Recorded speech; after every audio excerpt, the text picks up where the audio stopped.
Fala rapaziada, tudo certinho? Bem-vindos ao meu canal, o canal Hugo Romariz, onde eu falo sobre os gigantes cariocas, que são eles Botafogo, Flamengo, Fluminense e Vasco da Gama.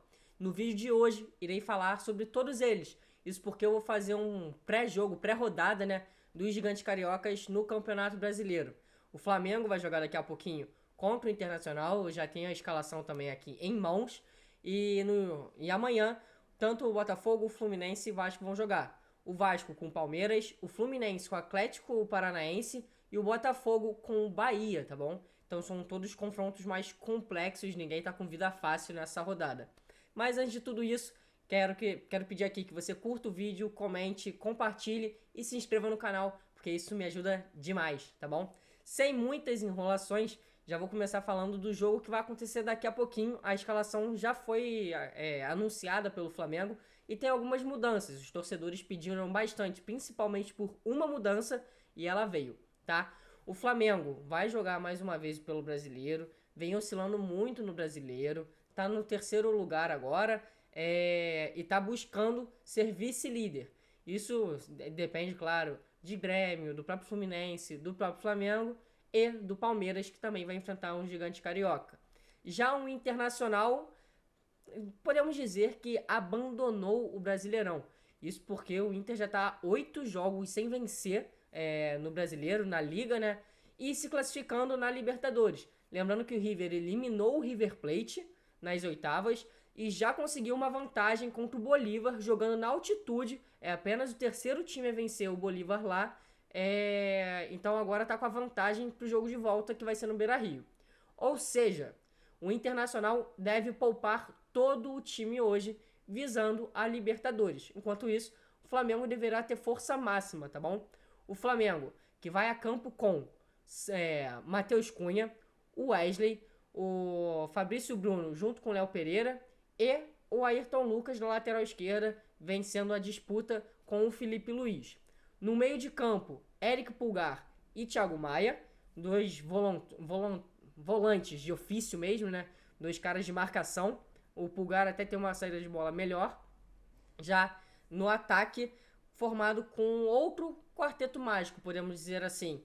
Será com Arrascaeta, Luiz Araújo, a grande novidade, o Bruno Henrique com o Gabigol.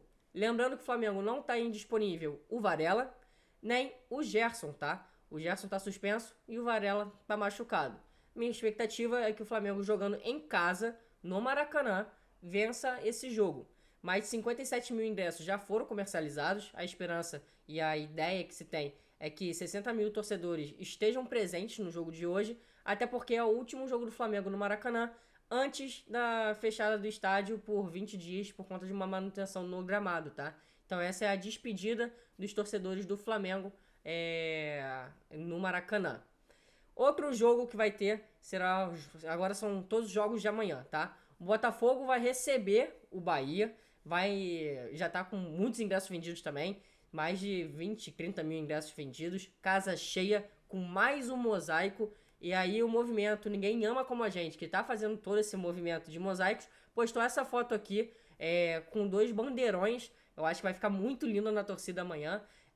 O Botafogo, sem palavras, obviamente, tá numa sequência muito boa. Já são 17 jogos sem perder. A invencibilidade é a maior do século, como eu já havia dito no último vídeo. Continuou sem perder. Certo que não venceu, mas não perdeu, então tá tudo certo. Já o Bahia vem numa fase regular no Brasileirão. São 5 jogos, apenas uma derrota, 2 empates e 2 vitórias. E na última vitória foi contra o Bragantino de forma avassaladora. O Bahia venceu e convenceu, jogou muita bola jogando em casa, goleou o Bragantino, tá? Então tem que se ver com bastante carinho esse time do Bahia. O Botafogo no primeiro turno venceu do Bahia, o resultado foi de 2-1. Eu não falei do Flamengo, mas o Flamengo perdeu pro Internacional jogando fora de casa por 2-1 também, com aquele gol do Maurício, né? E agora o Botafogo quer voltar a vencer, até porque na última rodada, como empatou, o vice-líder encostou 2 pontos a mais. O Botafogo segue tendo 11 pontos de vantagem para o vice-líder, mas de qualquer forma não é bom perder essa gordura, não é mesmo? O time que vai a campo, pelo menos a tendência que vai a campo, é o Lucas Perry, com o JP Galvão, o JP que ganhou essa vaga aí do Ponte, né? Que tá chegando agora no Botafogo, não conseguiu jogar ainda, e do de Plácido, que tá suspenso. Já os dois zagueiros são Adrielson e Cuesta. Marçal segue machucado, o Hugo fica ali. Tietê não vai jogar. Então a tendência é que o Gabriel Pires entre e forme a dupla de volantes, meias, né? Com o Marlon Freitas. E já um pouquinho na frente, Eduardo, Victor Sá, Luiz Henrique e quem no ataque? Janderson. O Diego Costa ainda não está totalmente adaptado, principalmente no Nilton Santos. Ele mesmo falou isso depois da Copa Sul-Americana, que está se adequando ali, está se adaptando ao novo gramado. Então, com isso, Janderson deve ser o homem referência nesse ataque do Botafogo, tá bom? Outra partida que vai acontecer amanhã. Eu vou deixar para o final uma que eu acho que vai ser a mais emocionante. O Fluminense contra o Atlético Paranaense. Um confronto que eu acho que um gigante carioca vai chegar a perder, tá? Isso porque o Fluminense, que vem jogando a Libertadores, tá buscando o Brasileirão, é verdade, mas a prioridade, a obsessão da diretoria e dos jogadores é pela Libertadores. Mesmo com um placar de 2-0, a gente já viu que o Olímpia é muito perigoso jogando em casa, tá? O Flamengo também tinha 2-0 de vantagem e perdeu. E o Fluminense também já tinha no ano passado e perdeu. Então, assim, é complicado jogar com os caras fora de casa. Então, para amanhã, Fernando Diniz deve poupar o time e a gente não tem muita ideia de quais serão os poupados, tá?